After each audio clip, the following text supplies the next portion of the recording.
back. I'm sitting with Don Rickles.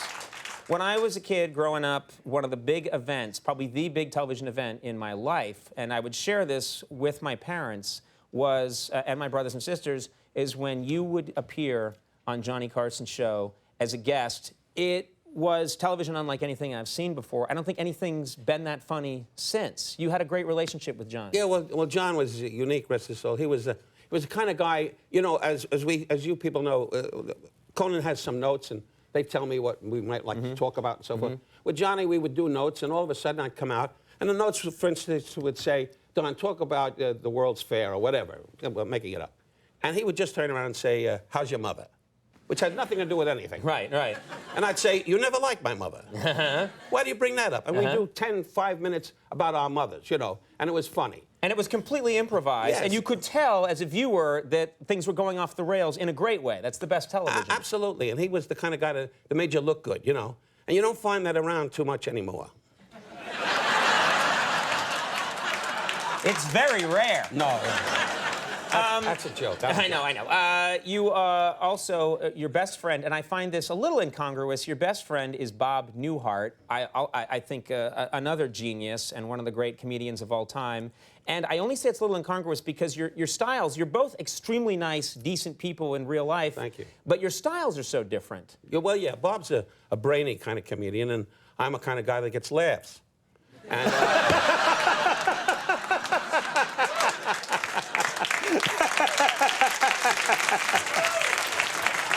that's not, I can see Bob now at home watching this. What, that's funny? That's funny? That's funny. I had 3 television shows. What did you have? What did you have? You guys travel the world together, too. Before 9/11, we traveled the world together. And the secret is, which he always can't stand, the secret is, and you young people and you folks in the audience tonight always know, the secret is, I always say to wives, if the wives get along, the guys become great friends. And that's the truth. And Bob's wife and my wife are like sisters. They really are, as friends. And Bob is from the Midwest, and I'm from New York, and I always go, hey, what do you say, sweetheart? And Bob goes, basically, I think Lincoln was a great man. Right.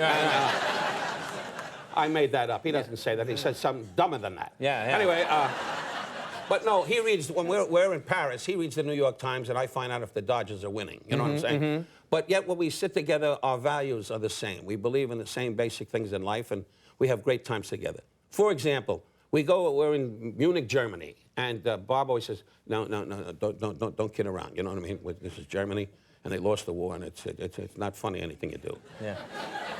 I said, Bob, relax. What am I doing? Don't. And we start walking down the street, and I go, and he says, don't do that. Don't do that. We're going to get in a lot of trouble. Don't do that.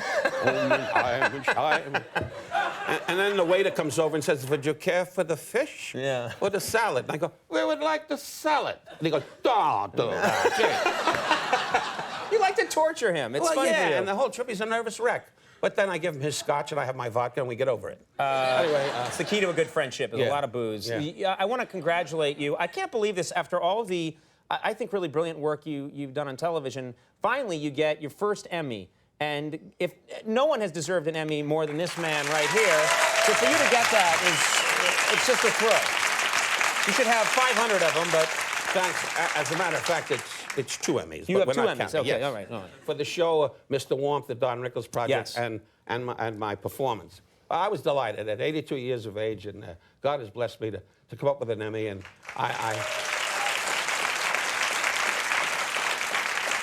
And you know, in life, we all wish that you have a big family with your folks and so forth. And I was just an only child, and I said that night, even with the ad-libbing and the kidding around, I dreamed of my mother, rest her soul, to be there with me when I got it. But I know she knew about it, and I was delighted for her. I really was.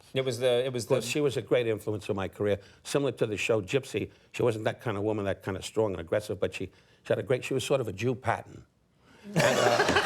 Jew Patton? Yeah. But she didn't wear the helmet, only on holidays.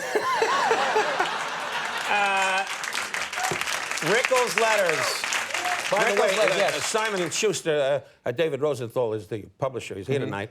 And David Ritz was a great friend. They helped me put this whole thing together. This book is hilarious, and it's the holidays. Go out, buy this book, and give it as a gift. Buy 3 of them. Rickles Letters is available in stores now. Don will be at the Buffalo Thunder Resort and Casino in Santa Fe, New Mexico, December 28th. I cannot tell you what an honor and a thrill it is to have you come out on this show and talk to me. Thank you so much. May I just say one thing to you? Yes. Really, with all the ribbing and so forth, when we first met, I was delighted to see how time has passed and you're still in there and still a top guy, and I thank you for your kindness. I really do. He's a good man. Mr. Don Rickles, everybody, we'll take a break. When we come back, John Leguizamo here.